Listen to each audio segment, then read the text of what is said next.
Hello, my name is Kelsey Kaufman, and the story I chose for my reading log was Balloons Over Broadway by Melissa Sweet. So, this book is a biography. It is the story of Tony Sarg. He was the creator of the balloon puppets in the Macy's Day Parade. So, basically, the story he starts out at 6 years old. His dad wants him to feed the chickens every morning. But he doesn't want to get up at 6:30, so he creates a pulley system where he just can do it from his bedroom and feed the chickens from there. Once he does that, his dad never asks him to do another chore. Um, Whenever he is older, he went to London. When he went there, he figured out that no one was making marionettes for children anymore, so he started to create them, and he made his so lifelike that when they performed, it was like real actors. He moved back to New York City. When he did, his marionettes began performing on Broadway. Macy's, the department store, heard about him and asked if he could make like a little marionette parade for their store window. He said yes. He made it. It was like a moving one, a mechanical one, and everyone loved it. Well, then Macy's was like, why don't we do a real parade? Because we have all these immigrant employees and they miss their traditions and everything. So this would be a cool way to, kind of bring it to them. So he was like, yeah, okay. So, he made these floats and got costumes and everything. And then Macy's even got the New York City, or not New York City, the zoo to bring animals to the parade. So they did that. It was such a success. It kept continuing every Thanksgiving. The first one was in 1924.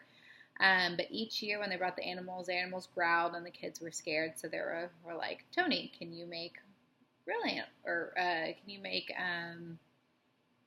something to replace animals? He was like, okay. So he thought about it. Okay. So he contacted a company in Ohio that made rubber blimps, and they agreed to make his design. He wanted to make sure, that they were light enough to be moved down a street. He just didn't know how they would be moved. So he actually got his inspiration for how they moved from his Indonesian rod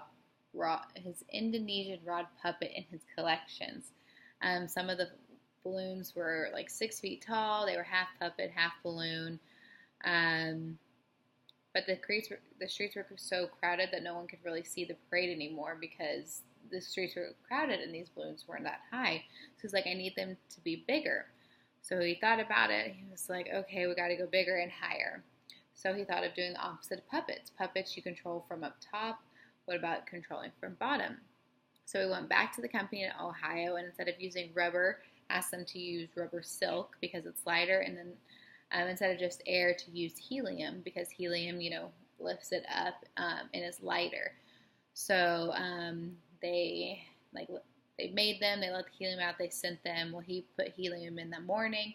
They were weighed down by sandbags. Well, when he cut the sandbags off, it lifted up, and the parade, was a success. They went to the sky, and everyone loved them. And now, from that day on, there is or so many people go and watch the Macy's Day Parade. I thought this book was great. I was really not wanting to read another book, but when I started reading this, I was like, oh, this one's actually very interesting. It's crazy to see the ideas he came up for the parade, and just kind of how fascinating and brilliant his view of life and his mind is. I think this book is great for children because it's just a great story and a great read. There's not too many life skills from it, except, do what you love and try new things, because this is like a biography, so it kind of gets them to know somebody new, Tony Sarg. The activity I would do is I would want kids to draw, color, create a drawing or whatever of what kind of marionette puppet they would want to fly in the Macy's Day Parade. They can be as, creative as possible, but I really think it would be a fun, easy activity for the kids to do. So that is my reading log for Balloons Over Broadway.